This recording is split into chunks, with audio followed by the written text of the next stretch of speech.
네, 우크라이나 곡물 수출 재개와 인플레이션 관련해서 이야기를 나누기 전에 아까 홍표 의원 인터뷰에서 언급된 대통령 지지율 조사 관련해서 개요 다시 한번 설명드리면요. 한국갤럽이 지난달 26일부터 28일 조사한 결과고요. 국정 수행 지지율 대통령 긍정평가 28%, 자세한 내용은 중앙선거 여론조사 심의 홈페이지를 참조하시면 됩니다. 러시아의 우크라이나 침공 이후에 끊겼던 우크라이나 곡물 수출이 재개됐고, 오늘 튀르키예 항구에 무사히 도착했다, 이런 보도가 나왔습니다. 국제 곡물 가격 안정, 그다음에 인플레이션 관련해서도 아주 기분 좋은 소식인데요. 명지대학교 박정호 특임 교수 연결돼 있습니다. 안녕하세요. 예, 안녕하세요. 예. 지금 경제 상황이 계속 안 좋아서 그나마 소식입니다. 호재입니다. 어떻게 보십니까? 예, 맞습니다. 지난 2022년 3월 달부터 러시아의 우크라이나 침공, 그 다음에 중국의 제로 코로나 정책으로 인한 사회적 거리두기, 그것으로 인한 물류망이 차단됐었고요. 거기다가 세계적인 가뭄까지 이어질 것으로 전망되면서 전 세계 곡물 가격이 급등했던 것이 사실입니다.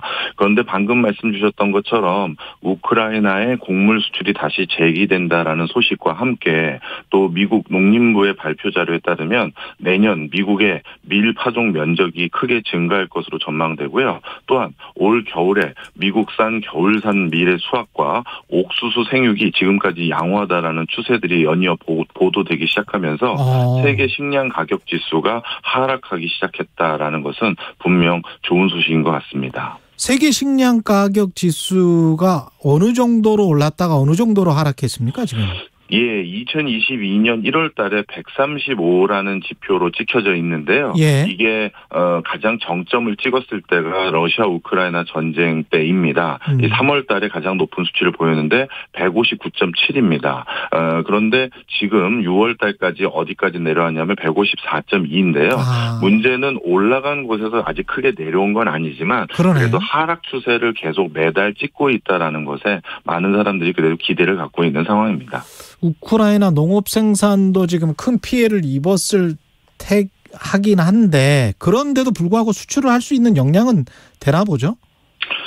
사실 여기서 좀 딜레마가 있습니다. 예. 정작 이제 우크라이나가 이제 해외 수출을 못하는 과정에서 우크라이나 바깥의 곡물 가격은 급등했던 것이 사실인데요.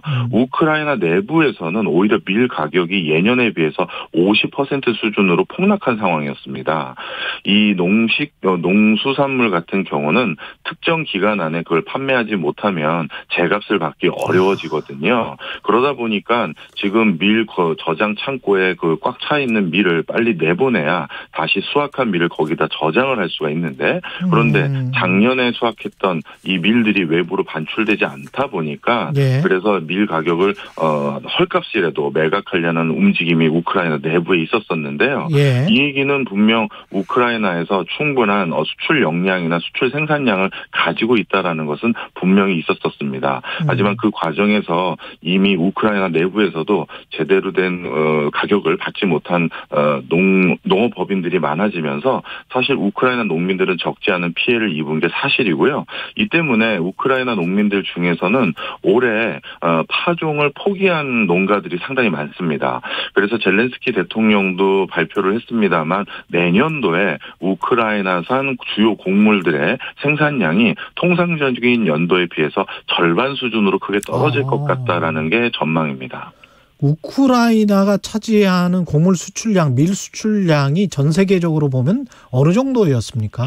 예, 전 세계에서 밀은 상위 5개 국가가 거의 절반 가까이를 생산한다고 보시면 되겠는데요. 그중에 미국, 러시아, 인도, 중국, 우크라이나가 들어갑니다. 그러다 보니까 가장 결정적인 수급처라고 할 수가 있고요. 그런데 이렇게 밀이 생산되는 것이 전 세계적으로 어떤 특정 국가에서 생산된 밀이 균등 분배되는 것은 아니고 지리적인 여건 때문에 인근 지역으로 배송하는 루트들이 어느 정도 교통 정리가 되어 있습니다. 그런데 우크라이나산 밀을 주로 소비하는 곳은 북아프리카 지역과 중동 지역에서 많이 소비를 하는데요. 최근 우크라이나산 밀 공급이 제대로 돼 되지 않으면서 가장 직접적인 식량 수급의 어려움을 경험하고 있는 곳이 바로 북아프리카 지역입니다.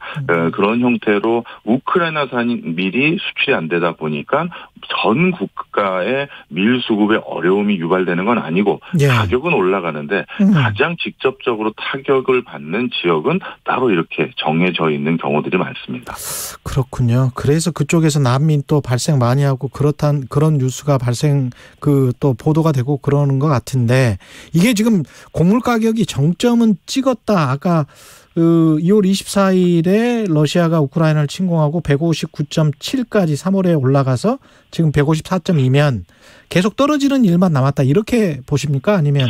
아닙니다. 그 전혀 좀 다른 상황인 것 같고요. 예. 제가 마침 오늘은 제 사무실에서 이렇게 전화 인터뷰를 하다 보니까 국제 곡물 가격 통계를 펴놓고 말씀을 드릴 수가 있는데 예. 간단히 몇 가지만 말씀드리면 먼저 밀 가격 같은 경우는 톤당 몇 달러로 거래되는지가 사실 지난 2020년 기준으로 톤당 거래 단위가 200달러였습니다. 그런데 러시아 우크라이나 전쟁이 터지고 이게 400달러까지 거의 2배 가까이 올라갔거든요. 예. 그런데 이게 지금 내려와서 300달러 수준입니다. 그런데 지난 2000년 이후 300달러를 넘었던 구간은 한 2008년 곡물 파동 때랑 2011년도 곡물 파동 때 말고는 사실 300달러를 넘은 적은 없습니다. 그러니까 아직까지 많이 떨어진 건 사실이지만 국제적으로 유례를 찾기 어려울 정도의 밀 가격 상승 구간이 아직까지 있는 건 분명한 사실이고요. 그다음에 옥수수도 하나 말씀드리면 예. 옥수수 가격 역시도 비슷한 추세입니다. 러시아 우크라이나 전쟁이 터지면서 옥수수 가격이 톤당 한 300달러가 넘어섰는데 지금 250달러까지 내려와 있긴 한데요. 역시 옥수수 가격이 250달러를 넘어선 것은 2000년 이후 2008년 곡물 파동, 2011년 곡물 파동 때 말고는 없는 상황입니다. 그러니 많이 낮아진 건 사실이지만 곡물 가격이 가장 높은 구간대에 아직 남아있는 게 사실이고요. 문제는 밀과 옥수수가 아니라 대두하고 쌀입니다. 대두 가격 같은 경우는 지금 사상 최고치 구간에 계속 머물러 있습니다. 지금 톤당 600달러 수준까지 와 있는데 600달러에서 조금 낮아졌지만 다시 최근 들어서 약간 다시 올라가고 있고요. 예. 그다음에 쌀 같은 경우는 역사상 최고치를 찍었습니다. 2009년도부터 2022년까지 쌀 가격이 톤당 1,400달러를 넘은 적은 이번이 처음입니다. 그래서 특히 미국 캘리포니아산 중립종이라고 해서 예. 우리나라랑 일본이나 중국이 좀 같이 먹는 그 비슷한 종류의 쌀 종자를 말하는데요. 예. 이거는 지금 톤당 1,400달러, 1,400달러까지 올라왔고요. 통상적으로 그러면 쌀 가격은 통당 얼마였느냐 했었을 때 1,000달러 미만이 통상적이었습니다. 그러니 이것도 40% 이상의 급등한 상황인 것이죠. 이게 그러면 우리 장바구니 물가에 영향을 주고 있는 겁니까? 예, 저는 그렇다고 생각이 듭니다. 그리고 문제는 곡물 가격이 달별로도 물론 변화 추이도 중요하지만 이 곡물은 공산품이 아니다 보니까 한번 생산해서 수급을 맞추는데 반년 이상의 시간이 소요되는 게 통상적입니다. 그러다 보니 곡물 가격의 추세라는 건 좀 더 중장기적으로 진단을 하고 이 전망을 하는 게 통상적인데요. 예. 아직까지 국제적으로 곡물 가격의 그 상승 추이가 꺾였다라는 생각을 갖고 있는 사람들은 그렇게 많지 않은 편입니다. 그리고 예년에 에그플레이션이라고 해서 곡물 가격이 인상돼서 유발되는 인플레이션 같은 경우 통상적으로 이런 현상이 유발되면 1년 이상의 파급 효과를 야기하는 게 일반적이었습니다.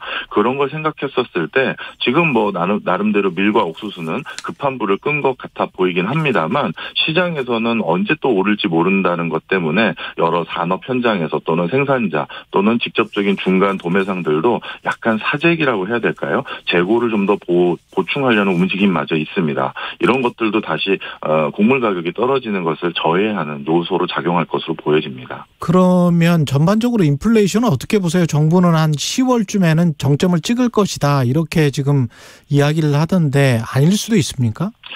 사실 10월 달에 인플레이션이 잡혔다라고 표현을 한다면요. 그것은 어떤 정부의 정책적인 노력에 기반해서 잡혔다라는 그런 비중보다는 사실 지금 인플레이션을 잡을 수 있는 가장 큰 요인으로 평가받고 있는 건 국제적인 경기 침체입니다. 최근 국제적인 곡물 가격 동향에서도요. 상당히 많은 국가에서 경기 침체가 유발되다 보니까 곡물에 대한 기본적인 수요가 줄어들고 있다라는 걸 주요 요인으로 평가하고 있고요. 예. 그다음에 석유 가격이 요즘 급격히 좀 안정 기미를 보이고 있지 않습니까? 예. 이거 역시도 국제적인 경기 침체와 같이 맞물려 있습니다. 그런데 석유 가격 안정이라는 건 사실 곡물 가격의 안정으로 이어질 수가 있는데요. 예를 들어서 농사를 짓는 데는 많은 농기기와 비료 등을 사용해야 되는데 이것도 석유류들의 여러 가지 원료를 사용하게 되는데 이런 요인들이 좀 작용을 하고 있습니다. 따라서 만약에 곡물 가격을 비롯한 많은 인플레이션 요인들이 10월 달쯤 잠재워진다라면 이거는 급격히 악화되는 경기 침체로 인한 인플레이션 안정이다라고 보는 게 저는 더 적합하다고 봅니다. 야, 인플레이션이 잡힌다는 거는 세계 경제 침체가 눈앞에 왔다. 시작됐다. 뭐 이런 거를 의미한다는 말씀이십니다. 참 안타깝게도 그런 요인이 더 큰 것 같습니다. 여기까지 듣겠습니다. 명지대학교 박정호 특임 교수였습니다. 고맙습니다. 감사합니다. 예, 8월 3일 수요일 KBS 1라디오 최경영의 최강시사였고요. 내일 아침 7시 20분에 다시 돌아오겠습니다. 고맙습니다.